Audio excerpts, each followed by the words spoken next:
मित्रों good morning नमस्ते।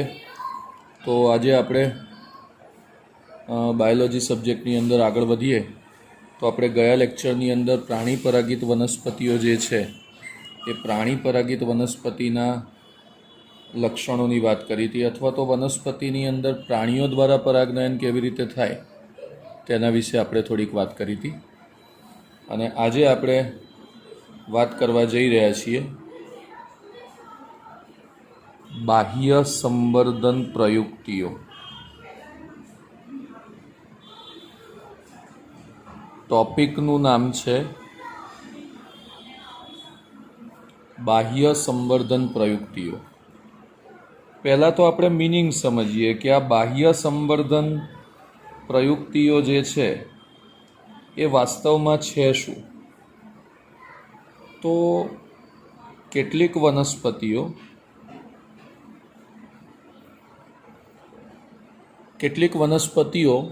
જે દ્વિલિંગી પુષ્પો કે ઉભયલિંગી પુષ્પો ધરાવે, તો એમાં મોટે ભાગે આપણને ખબર છે કે ઉભયલિંગી પુષ્પ હોય એટલે શું થાય કે એક જ પુષ્પની અંદર સ્ત્રીકેસર પણ હોય, પુંકેસર પણ હોય, એટલે એમાં હંમેશા સ્વપરાગનયન થાય અથવા તો સ્વફલન થાય। હવે આવું કાયમ થતું જ રહે તો એ બાબતને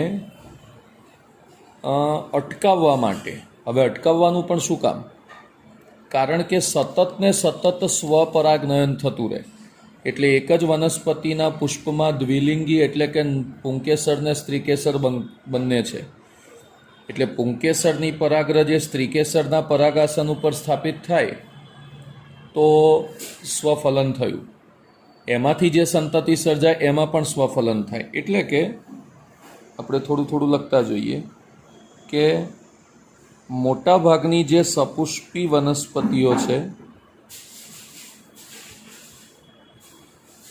એ મોટા ભાગની સપુષ્પી વનસ્પતિઓ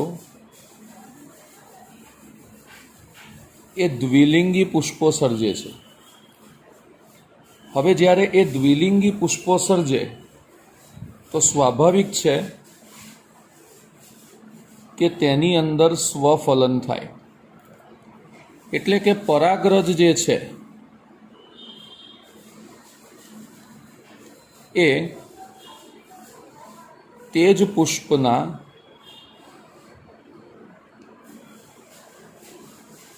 પરાગાસન પર સ્થાપિત થાય। પરાગરજ જે છે એ તે જ પુષ્પના પરાગાસન પર સ્થાપિત થાય। હવે આવું છે ને પેઢી દર પેઢી સતત થાય, પેઢી દર પેઢી સતત થાય એટલે સતત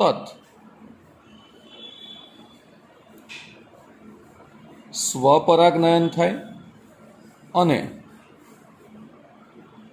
આને લીધે અંતઃસંવર્ધન દબાણ સર્જાય, અને આ અંતઃસંવર્ધન દબાણને જો અટકાવવું હોય તો આ સ્વપરાગનયનને અવરોધવું પડે, અને સ્વપરાગનયનને અવરોધી અને પરપરાગનયનને ઉત્તેજવા માટે વનસ્પતિ કેટલીક પ્રયુક્તિઓ દર્શાવે। પ્રયુક્તિઓનો મતલબ કે કેટલીક સ્પેસિફિક એવા પ્રકારની ક્રિયાઓ કે જે સ્વપરાગનયનને અવરોધે અને પરપરાગનયનને ઉત્તેજે। હવે આ પ્રયુક્તિઓ કઈ કઈ છે એને સમજવા પહેલાં આને સમજી લઈએ કે દ્વિલિંગી પુષ્પો હોય એમાં હંમેશા સ્વફલન થાય, એટલે કે પરાગરજ જે છે એ તે જ પુષ્પના પરાગાસન ઉપર સ્થાપિત થાય। આમાં તમે કશું ના કરી શકો, આ થાય જ, જેના લીધે સતત સ્વપરાગનયન થાય પણ અંતઃસંવર્ધન દબાણ વધે। હવે આ શબ્દને થોડું સમજાવવા માંગુ છું। હવે એક જ વનસ્પતિની પરાગરજ હોય ને અને એ જ વનસ્પતિના પરાગાસન ઉપર સ્થાપિત થાય એટલે એનું છે ને જનીન બંધારણ એ સમાન જ હોય, એટલે એના લીધે જે પ્રચ્છન્ન જનીનો છે, પ્રચ્છન્ન જનીનો એટલે એવા લક્ષણ માટેના જનીનો જે અસ્વીકૃત છે અથવા તો આપણે જેની સ્વીકૃતિ નથી, એવા જનીનો ભેગા થવાની સંભાવના રહે. અને જો આવા જનીનો ભેગા થાય તો વનસ્પતિની અંદર એવા લક્ષણો ક્રિએટ થાય કે જે આપણી ઈચ્છા વિરુદ્ધના છે, એટલે કે એ લક્ષણો આપણે ઈચ્છતા નથી. તો આવું જ્યારે થાય ને તો એને અંતઃસંવર્ધન દબાણ કહેવાય. એટલે આ શબ્દને જરા સમજજો કે એક જ વનસ્પતિની પરાગરજ એ સતત એ જ વનસ્પતિના પરાગાસન ઉપર જ્યારે સ્થાપિત થાય તો એક જ પ્રકારના જે જનીનો છે એ એક જ પ્રકારના જનીનો ભેગા થવાના, અને એના લીધે એ જ વનસ્પતિના પ્રચ્છન્ન જનીનોનો સંગ્રહ થવાની સંભાવનાઓ વધવાની. એટલે કે લાક્ષણિકતાઓના સંદર્ભમાં આપણને વનસ્પતિ બહુ વધુ સારા અને ઉચ્ચ લાક્ષણિકતાઓવાળી મળે નહીં. તો આવા અંતઃસંવર્ધન દબાણને અવરોધવા માટે સ્વપરાગનયનને અવરોધી પરપરાગનયનને ઉત્તેજવા માટે વનસ્પતિ કેટલીક પ્રયુક્તિઓ દર્શાવે છે, અને આવી પ્રયુક્તિઓને બાહ્ય સંવર્ધન પ્રયુક્તિઓ કહેવાય. તો આપણે 1 by 1 એક એક પ્રયુક્તિઓ વિશે જોતા જઈએ. જેમ કે સૌથી પહેલા નંબરની પ્રયુક્તિ એવી છે કે કેટલીક જાતિઓમાં પરાગરજની મુક્તિ અને પરાગાસનની ગ્રહણશીલતા, આ બંને વચ્ચેનો કોઈ તાલમેલ જ ના હોય. પુષ્પ તો દ્વિલિંગી જ હોય, પણ જે સમયે પરાગરજ મુક્ત થાય એ સમયે પરાગાસન ગ્રહણશીલ ના હોય. એટલે આમાં બે વસ્તુ થઈ શકે. જ્યારે પરાગરજ મુક્ત થાય એના થોડા સમય પછી પરાગાસન ગ્રહણશીલ થાય, એટલે પરાગરજનું પરાગાસન ઉપર સ્થાપન જ ના થઈ શકે. કાં તો જ્યારે પરાગરજની મુક્તિ થાય એના થોડા સમય પહેલાં પરાગાસન ગ્રહણશીલ થઈ ગઈ હોય, અને એવા કિસ્સાની અંદર પણ પરાગરજનું ગ્રહણ ના થઈ શકે. તો આ એક પ્રયુક્તિ છે કે જેમાં પરાગરજ જે છે એ પરાગરજની મુક્તિ અને પરાગાસનની ગ્રહણશીલતા એ બંનેનો કોઈ જ પ્રકારનો તાલમેલ ના હોય. બીજી પ્રયુક્તિઓમાં પરાગાશય અને પરાગાસન એ જુદા જુદા સ્થાનોએ આવેલ હોય.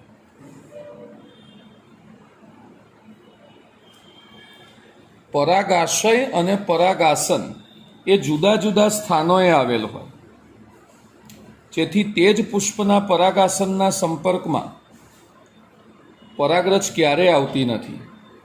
માટે તે જ પુષ્પના પરાગાસનના સંપર્કમાં પરાગરજ આવે નહીં. હવે સ્થાન જુદા જુદા હોય એટલે કેવી રીતે? હવે માની લો કે પુંકેસર નીચેની તરફ હોય અને સ્ત્રીકેસર થોડું વધારે ઉપર હોય, તો પુંકેસરમાંથી પરાગરજ સર્જાય, પણ પેલું સ્ત્રીકેસર ઉપર હોવાથી પરાગાસન ઉપર સ્થાપિત જ ના થઈ શકે. કાં તો પુંકેસર અને સ્ત્રીકેસર એ બંનેની વચ્ચે કોઈ દલપત્રની લાંબી પાંદડી કે પાંખડી જેવી રચના આવે, તો એના લીધે પેલું પુંકેસરમાંથી ઉઠતી પરાગરજ એ સ્ત્રીકેસરના પરાગાસન ઉપર સ્થાપિત જ ના થઈ શકે. તો આ એક બીજા પ્રકારની પ્રયુક્તિ છે કે જે પરપરાગનયનને ઉત્તેજે અને સ્વપરાગનયનને અવરોધે. હવે આ બંને પ્રયુક્તિઓ તમે જુઓ, આ બંને પ્રયુક્તિઓ જે છે એ બેઝિકલી છે ને સ્વફલનને અવરોધતી પ્રયુક્તિઓ છે. એટલે આને લીધે એક જ પુષ્પની પરાગરજ એ જ પુષ્પના પરાગાસન ઉપર સ્થાપિત ના થઈ શકે. હવે ત્રીજા પ્રકારની પ્રયુક્તિ. તો ત્રીજા પ્રકારની પ્રયુક્તિ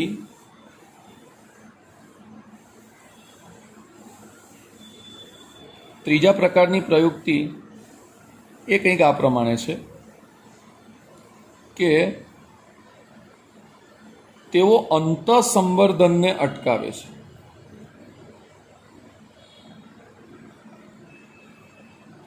ત્રીજા પ્રકારની પ્રયુક્તિ જે છે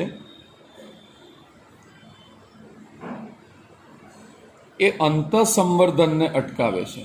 આ જે અંતઃસંવર્ધનને અટકાવે એના માટે એક સ્પેસિફિક શબ્દ છે સ્વ અસંગતતા.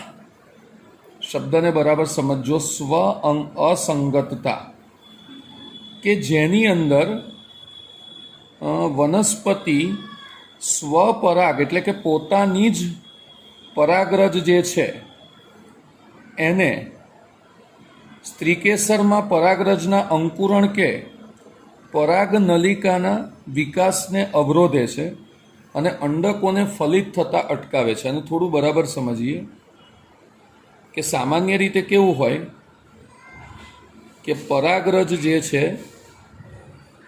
એમાંથી પરાગ નલિકા અંકુરિત થાય અને પરાગ નલિકાનો વિકાસ થઈ એમાં જે નરજન્યુ છે એ બીજાશયના અંડક સુધી પહોંચે. હવે આ અંતઃસંવર્ધનને અટકાવે એટલે પરાગરજમાંથી પરાગ નલિકાનો જે વિકાસ થતો હોય ને એ વિકાસને જ અટકાવે. એટલે એક જોતા જોઈએ કે ભાઈ પરાગ આસન પર પરાગરજ સ્થાપિત તો થઈ જાય, પણ પરાગરજમાંથી પરાગ નલિકાનો વિકાસ જ ના થાય. એટલે કે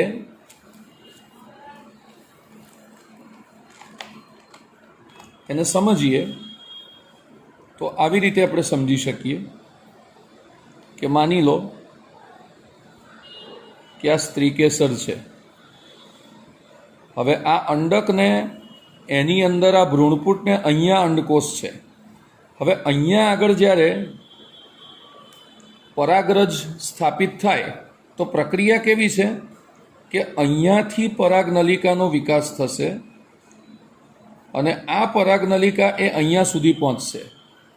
તો પરાગનયન થઈ જાય, પરાગરજ અહીંયા આવી પણ જાય, પણ આ પરાગ નલિકા જે વિકસી છે એનો વિકાસ જ ના થવા દે. તો આ જે બાબત છે એને કહેવામાં આવે છે સ્વ અસંગતતા. આ જે બાબત છે એને કહેવામાં આવે છે સ્વ અસંગતતા, કે પરાગરજમાંથી પરાગ નલિકાનો જે વિકાસ છે એ પરાગ નલિકાના વિકાસને અવરોધે છે. હવે સ્વપરાગનયનને અટકાવવા માટેની બીજી એક અને ફાઇનલ પ્રયુક્તિ કે એના માટે વનસ્પતિના પુષ્પો જે છે એ એકલિંગી પુષ્પો ઉત્પન્ન કરે. હવે એકલિંગી પુષ્પો હોય એટલે કે કાં તો પુષ્પ નર હોય કાં તો પુષ્પ માદા હોય. હવે આ બંને પુષ્પો જો એક જ વનસ્પતિ પર ઉગતા હોય, આ બંને પુષ્પો જો એક જ વનસ્પતિ પર ઉગતા હોય તો એની અંદર સ્વફલન અટકાવી શકાય. એક જ વનસ્પતિ પર ઉગતા હોય તો સ્વફલન અટકાવી શકાય, પણ ગેઇટેનોગેમી અટકાવી શકાતું નથી. આ અટકાવી શકાય પણ આ ન અટકાવી શકાય. એટલે ગેઇટેનોગેમી તો થાય જ, પણ જો એકલિંગી પુષ્પો બે જુદી જુદી વનસ્પતિ પર હોય, એટલે કે એક વનસ્પતિ પર ફક્ત નર હોય અને એક વનસ્પતિ પર ફક્ત માદા હોય, તો આવી વનસ્પતિની અંદર ફક્ત પરપરાગનયન જ થાય છે. આમાં સ્વફલન કે ગેઇટેનોગેમી બેમાંથી એક પણ થતું નથી. અને આવા પ્રકારની જે વનસ્પતિ છે આને આપણે દ્વિસદની વનસ્પતિ કહીએ છીએ. આને આપણે એક સદની વનસ્પતિ કહીએ છીએ. તો અહીંયા આગળ આપણે કુલ 4 પ્રકારની પ્રયુક્તિઓ જોઈ. સૌથી પહેલી પ્રયુક્તિ, હવે પહેલાં તો ફરી એક વખત હું આખું ક્લિયર કરી દઉં કે બાહ્ય સંવર્ધન પ્રયુક્તિ એટલે શું. તો જ્યારે એક જ વનસ્પતિ ઉપર જ્યારે દ્વિલિંગી પુષ્પો સર્જાય ત્યારે મોટે ભાગે એની અંદર સ્વફલન થવાની સંભાવના સૌથી વધારે હોય છે. એટલે કે એક જ પુષ્પની પરાગરજ એ જ પુષ્પના પરાગાસન ઉપર સ્થાપિત થઈ જાય. હવે આનો કોઈ સામાન્ય રીતે આમ કુદરતી રીતે વિકલ્પ નથી, પણ કેટલીક વનસ્પતિમાં જો સતત ને સતત આવું થાય તો એકને એક જ પ્રકારના પ્રચ્છન્ન જનીનો આવે તો ભવિષ્યની પેઢીમાં આપણને યોગ્ય લાક્ષણિકતા ધરાવતા પુષ્પો કે ફળો એ વનસ્પતિથી મળે નહીં. આને અંતઃસંવર્ધન દબાણ કહેવાય. એટલે અંતઃસંવર્ધન દબાણને અટકાવવા માટે એ વનસ્પતિમાં સ્વપરાગનયન અટકવું જોઈએ અને એ વનસ્પતિમાં પરપરાગનયનને ઉત્તેજના મળવી જોઈએ. અને એવું કરવા માટે વનસ્પતિ કેટલીક ચોક્કસ પ્રકારના અનુકૂલનો અથવા એવી ક્રિયાઓ દર્શાવે કે જેનાથી આ સ્વપરાગનયન અટકે અને પરપરાગનયન ઉત્તેજિત થાય. તો એમાં આપણે કુલ 4 પ્રકારની પ્રયુક્તિઓ જોઈ. સૌથી પહેલી પ્રયુક્તિ છે કે જેમાં પરાગરજની મુક્તિ અને પરાગાસનની ગ્રહણશીલતા એ બંને વચ્ચે કોઈ જ પ્રકારનો તાલમેલ ના હોય. એટલે કે જ્યારે પરાગરજની મુક્તિ થાય કાં તો એની પહેલાં પરાગાસન ગ્રહણશીલ થયું હોય, કાં તો પરાગરજની મુક્તિ થાય એના પછી ગ્રહણશીલ થાય. બીજી પ્રયુક્તિ એવી હતી કે પરાગાશય અને પરાગાસન એના સ્થાન જ એવી રીતે ગોઠવાયા હોય, કાં તો પુંકેસર એકદમ નીચે હોય ને સ્ત્રીકેસર એકદમ ઉપર હોય, કાં તો પુંકેસર અને સ્ત્રીકેસરની વચ્ચે કોઈ દલપત્ર જેવો ભૌતિક અવરોધ હોય. એટલે કે પુંકેસર એ સ્ત્રીકેસરના પરાગાસનના સંપર્કમાં જ ના આવે અને આ બંને ના થાય એટલે સ્વફલન અટકે. હવે ત્રીજું કે સ્વફલન ના અટકે પણ એક ત્રીજી અને અગત્યની પ્રયુક્તિ કે આ અંતઃસંવર્ધનને અટકાવે છે એને કીધું સ્વ અસંગતતા. હવે આમાં શું થાય કે પુંકેસરની પરાગરજ એ સ્ત્રીકેસરના પરાગાસન ઉપર સ્થાપિત થાય ખરી, પણ પછી એમાંથી કાં તો પરાગનલિકાનું અંકુરણ જ ના થવા દે અને પરાગનલિકાનું અંકુરણ થઈ જાય તો પરાગનલિકાના વિકાસને અવરોધે. તો અને ચોથા પ્રકારની છે કે જે તે વનસ્પતિ સ્વફલનને અટકાવવા માટે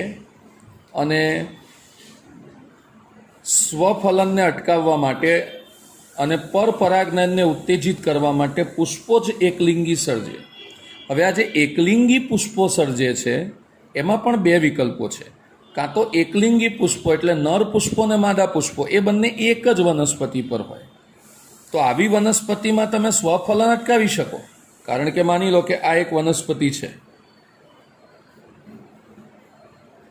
હવે અહીંયા નર પુષ્પ છે અને અહીંયા માદા પુષ્પ છે, તો એવું થાય કારણ કે એકલિંગી છે એટલે સ્વફલન તો થશે નહીં, પણ આની પરાગરજ એ આના ઉપર તો આવી જ શકશે એટલે સ્વફલન અટકાવી શકાય. પણ જેને આપણે ગેટેનોગેમી કહીએ છીએ એને અટકાવી શકાય નહીં. અને બીજું કે કાં તો પછી નર અને માદા પુષ્પ એ બંને જુદી જુદી વનસ્પતિ પર હોય, એટલે અહીંયા ખાલી નર પુષ્પ હોય અને બીજી કોઈ વનસ્પતિ જે છે એના ઉપર માદા પુષ્પ હોય, તો આની અંદર તો સ્વફલન બી ના થાય અને ગેટેનોગેમી પણ ના થાય, ફક્ત ને ફક્ત પરપરાગનયન થાય. તો પરીક્ષાની અંદર 2 ગુણમાં આ પૂછાય, જેમાં 4 પ્રયુક્તિ તમારે લખવાની આવે કે બાહ્ય સંવર્ધન પ્રયુક્તિ એટલે શું, સપુષ્પી વનસ્પતિમાં જોવા મળતી બાહ્ય સંવર્ધન પ્રયુક્તિઓ જણાવો. તો મિત્રો આ 2 ગુણના પ્રશ્નની અંદર પૂછી શકાય એવો પ્રશ્ન છે અને પરીક્ષા માટે ખૂબ ઇમ્પોર્ટન્ટ.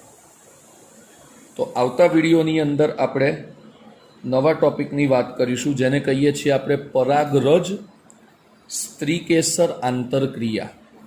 એટલે કે પરાગરજ જ્યારે સ્ત્રીકેસર ઉપર સ્થાપિત થાય પરાગાસન પર, તો એ બંને વચ્ચેની આંતરક્રિયા ઉપર આધાર રાખે છે આગળની બધી પ્રક્રિયા.